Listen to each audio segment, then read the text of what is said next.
Hello, Q World. Marlin Blakeney here. Today I'm fortunate to be here with Coach Dana Ford, Missouri State head coach, the man, the myth, the legend.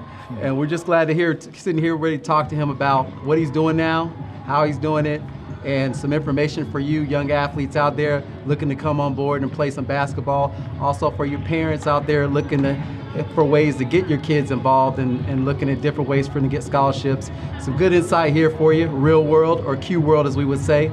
So please welcome Dana, really appreciate it. Glad to be here. Hey Coach, so I wanted to know a couple things first. Your accolades are really amazing, like truly. You coming in, playing hoops yourself, right? Getting the Coach Job Award, right? Ben Job Award, Yep. Ben Job Award, and I mean, which is rare. I mean, it's a big deal. And then also you got the OCV award, right? OVC. Yeah. So talk to us a little bit about that and your background and. Yeah, sure. Well, when we took over at Tennessee State, the program had been on some hard times, and I think expectations were really low. And we came in, and our first year was a little rough, building a foundation, but then we were able to bring in some quality student athletes. Right.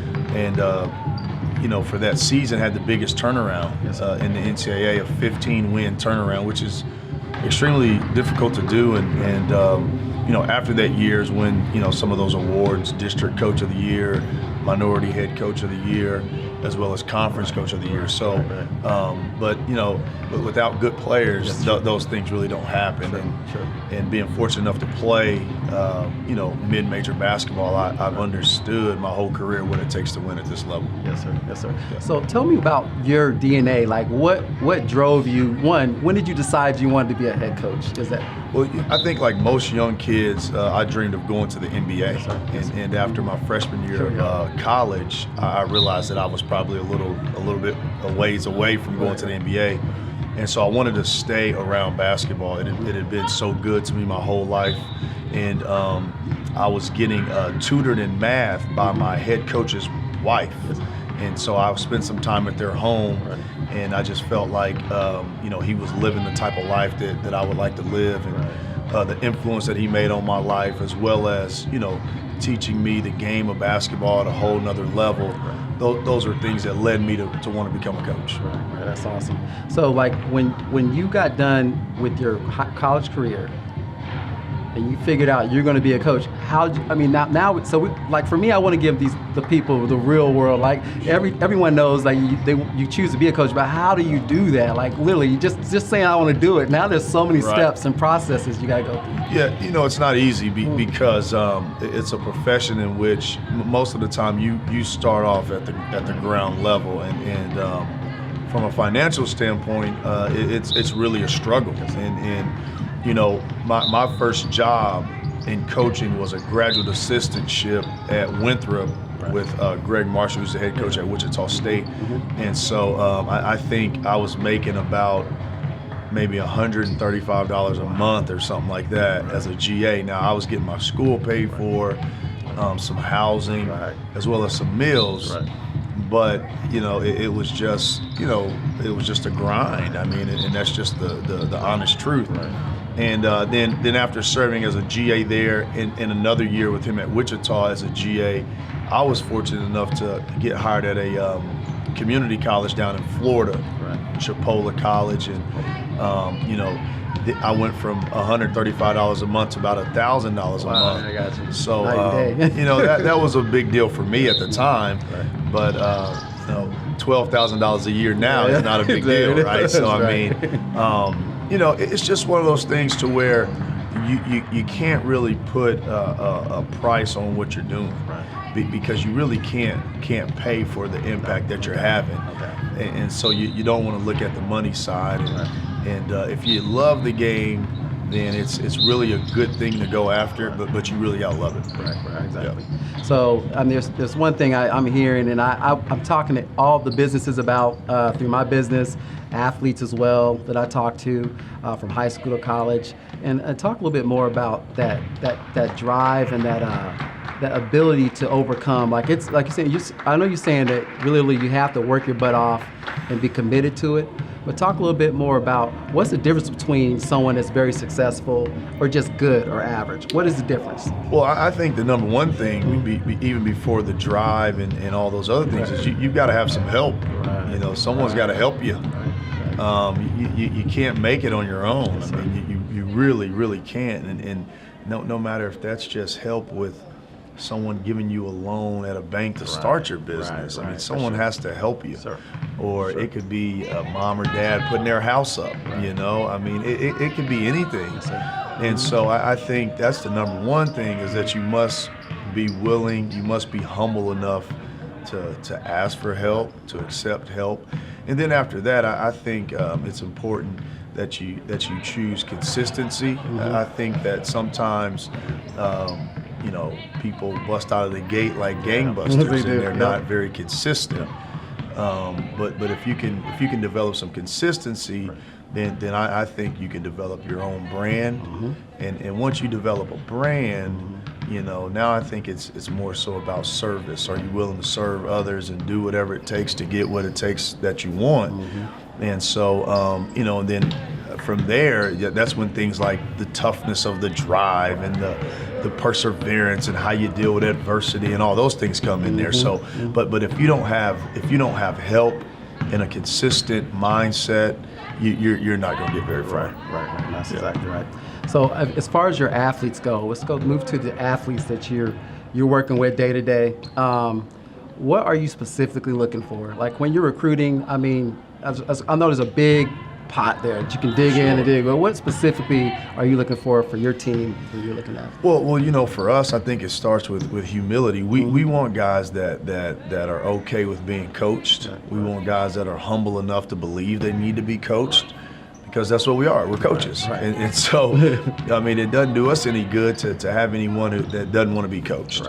And then I think after that, we try to look for toughness, whether it's physical, mental, or even emotional, and they're all three different things.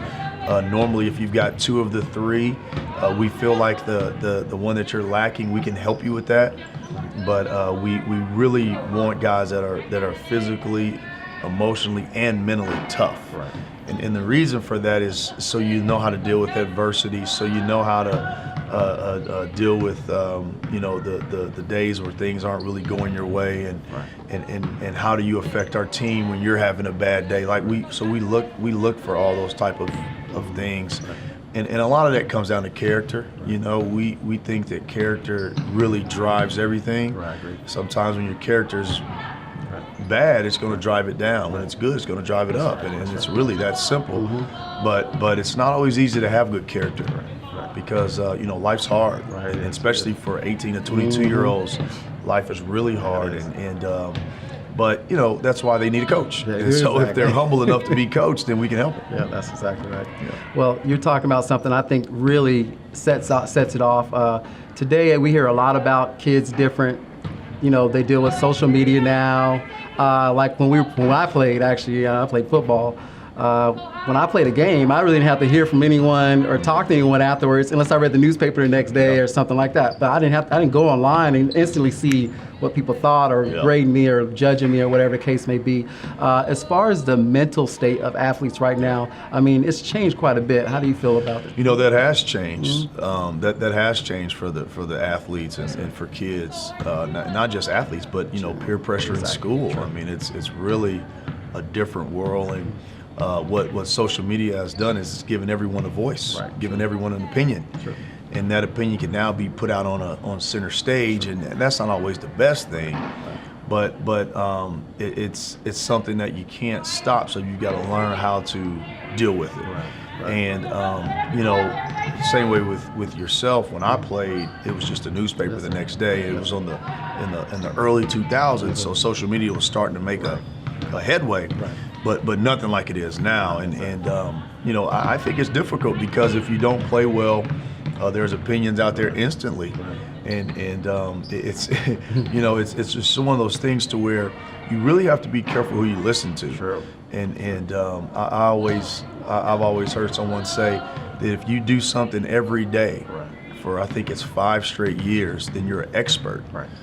Well, most people on social media aren't experts, so I mean, you really can't listen to them, hopefully they listen to the people that have done it every day for 5 straight years, and they take that expertise as opposed to someone's natural opinion. But it's not easy. No, it isn't. I mean, I think it's just human nature to worry about what someone says about you. It is. And you've got to have some tough skin, and for a guy like myself or even someone older than me, I can still remember a world where that wasn't the case. Right. So I have that to go back to. Well, our players on our team, I mean, our freshmen, I think they were born in our oldest player was born in 1996, Yeah, wow. I think. Wow. So, Yeah. I mean, you're talking about kids that almost don't know the world without social media. So it's got to be challenging, and that's why we have to stay in their ear and communicate and know what's going on so we can help them. Right. But I've been hearing a lot from different coaches across the world. It's kind of harder now because it kind of makes them more quiet to themselves because of social media, and not really want to reach out and talk. Like they handle things different ways. Are you finding that too? Yeah, I mean, social media has changed everything, and that's definitely one of the things. It definitely has made people more quiet because they're in their phones. Right.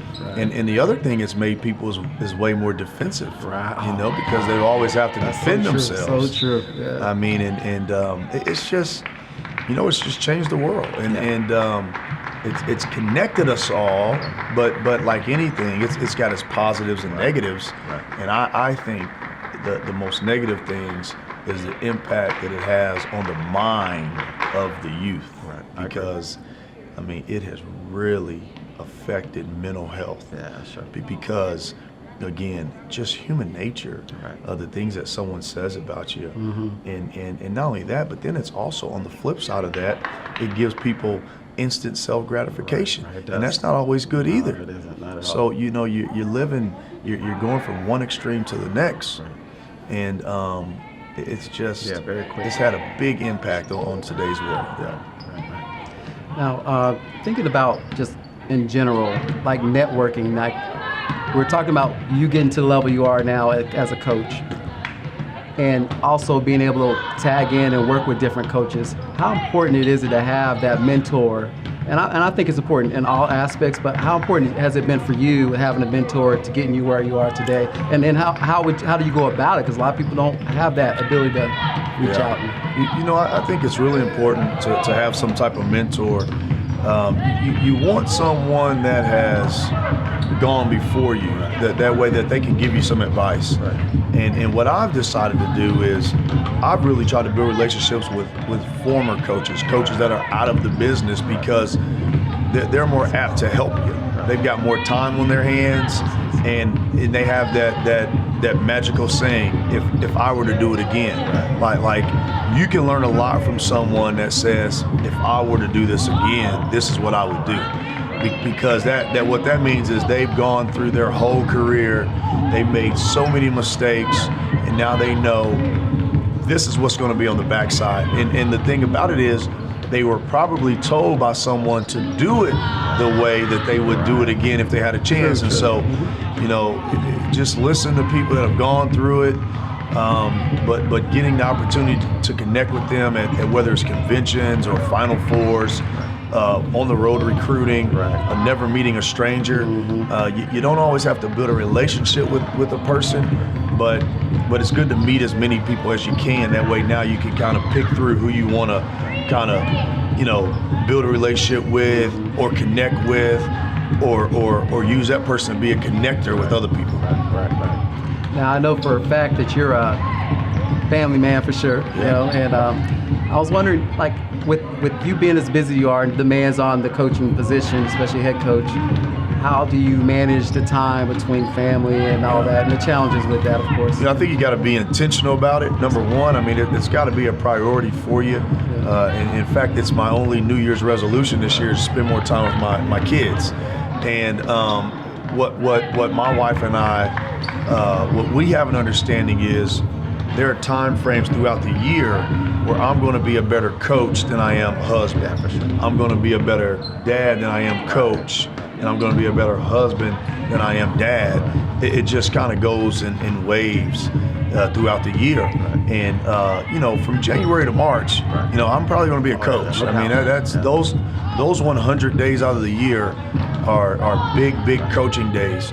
And then when you start thinking about maybe, I don't know, May, June, I probably want to be dad. I probably want to be dad. And then maybe in the fall, take that opportunity to really be a good husband. So, and that doesn't mean that you totally ignore the other areas during that time, but if you're going to prioritize things, you have to shift those priorities all year long and just be intentional about what it is you're going to do with your free time. And, we my wife and I, what we do is we have our family around the team as much as possible. And that really helps because now they feel like they're a part of it. That also allows me to coach, be a husband, and a dad all at the same time. Right. No, that's awesome. That's awesome. The questions that I've been hearing a lot are from the community is, you know what, it's so different now. When we played, all the coaches was the high school basketball coach, you know what I'm saying? And he gave them all the information, told them what you could do, what you couldn't do, gave them the film. We got something called AAU now. It's taking over year-round. Kids can play almost year-round. So, if you're going to give a family member or someone advice on where you go or who you talk to most, or maybe it's both, would you recommend the AAU or side? Yeah, I mean, we talk to everyone. We want to see a kid in his high school setting just as much in AAU.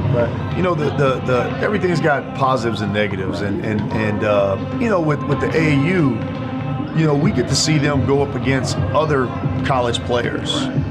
Sometimes in high school, they could be the only Division I player in the game. Yeah, true. And you don't always get a great evaluation of how that player could be at the next level. But what you can evaluate is what type of teammate he is, how well does he listen, how coachable he is. So it's just different settings for those things. And then when you watch him AAU, he may not look like the team player that he actually is because they don't get an opportunity to practice a lot. So what we do is we go look at both, and we treat them equally as important. We communicate with all parties, and we try not to leave anybody out because we want to get as much information as possible. I know we're running into about recruiting season is about to come in.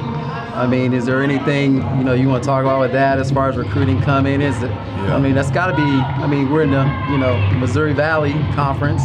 I mean, you have KU over here. You got MU in the same state. I mean, there's Arkansas right down south. I mean, it's got to be a battle trying to get these, especially local kids and all that. How do you overcome or get through that? Well, we recruit nationally. But we definitely do some local recruiting and try to do our due diligence there. But we feel like we have a great product, and we only want players that want to be here.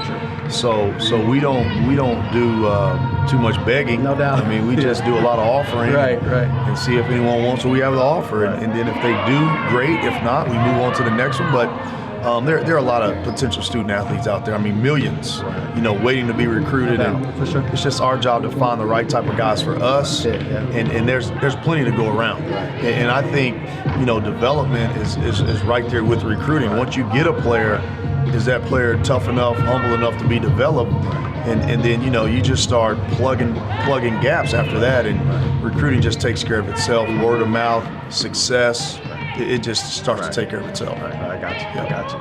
Now, the big talk now is this big NCAA, somewhat we're in between. It's not happened yet, but how do you feel about players getting paid for their likeness? And is that a positive, negative, or? Well, I just think it's such a wide, situation. I mean, it affects so many things and so many people. I'm a father. If my child likeness was being used, I would imagine I would want them to be paid. Sure. But then I'm also a coach, and I don't know if that's the best thing to do without changing some other rules as well.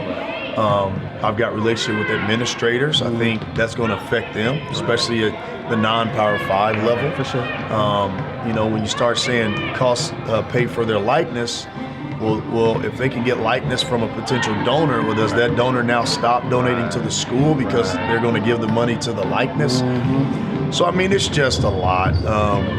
But again, as a dad, I would understand why the players' parents would want their child to be compensated for Right, I agree, right? Exactly. their likeness. Exactly. I mean, so I get that, but at the same time, there's got to be rules and regulations, and you can't have one rule that affects another rule that affects another rule. I mean, so it's just a domino effect. Right. I agree. Negative, positive. So I'm more on the pay side only because there's a lot of kids families don't have the funds to. I was one of those families. My family's originally from South Carolina, so when I went to school, I was in the Midwest, so I didn't get to go home during Christmas because I didn't have the money to do that. So for those kids that do play and can make a little bit, I feel like it's a positive for that. For sure. And there's some things that we're allowed to do by rule that I don't think the common fan knows. Right, I got you. But a lot of kids now are getting what's called cost of attendance, which is money in their pockets. Each school, it just depends. But I don't think that they're all broke, but I also don't think that they're all getting a 100% fair shake either. And I do think that a lot of them come from very unfortunate backgrounds in the sense of mom has barely made it getting them out of the house, let alone taking care of their home now and being able to send money when they're playing in front of thousands of people that are wearing their jerseys and they have no money. I mean, so I get it. It's a lot, and I just hope that the powers to be can figure it out. I agree. Well, I know you have big dreams, big hopes, and obviously you've done a great job here. Where do you see yourself in the future? What are your goals? Obviously, I know one of them, obviously, but what are your goals and where are you thinking of going in the next 10 years? Well, I mean, you take it day by day. Obviously, when you get into coaching at the age that I got in, it's probably what you're going to be doing. I was fortunate enough to be a head coach at 29. I probably wouldn't be a smart move to try to start over and do some other career. No doubt. Actually, you're the youngest coach at one time. At one in time, NCAA, Division I. NCAA. Yeah. So, and still one of the youngest now, I'm sure. Yes, sir. But what I would hope is that we could build this program up to be everything that we feel like it can be, and it can be a championship level program in the Missouri Valley. Yes, sir. There's not a doubt in our minds about that, and just take things one step at a time. I really enjoy coaching basketball. I enjoy helping young people, influencing their lives on and off the court, and I've developed my family into a basketball family. So, I mean, as long as we are around the game of basketball, I think we'll be pretty happy. Yes, sir. Yes, sir. Well, Coach, I know you got a lot going on. I just want to say thank you. Thank you. What we say before you leave, you guys say it. We got fist bump Q World. Q World all day. But we really appreciate you, and we're really glad to have you here in Springfield. You're doing a great job here. Appreciate it. Yeah, thanks, and we look forward to seeing you. Yeah, thank you, man. Appreciate it.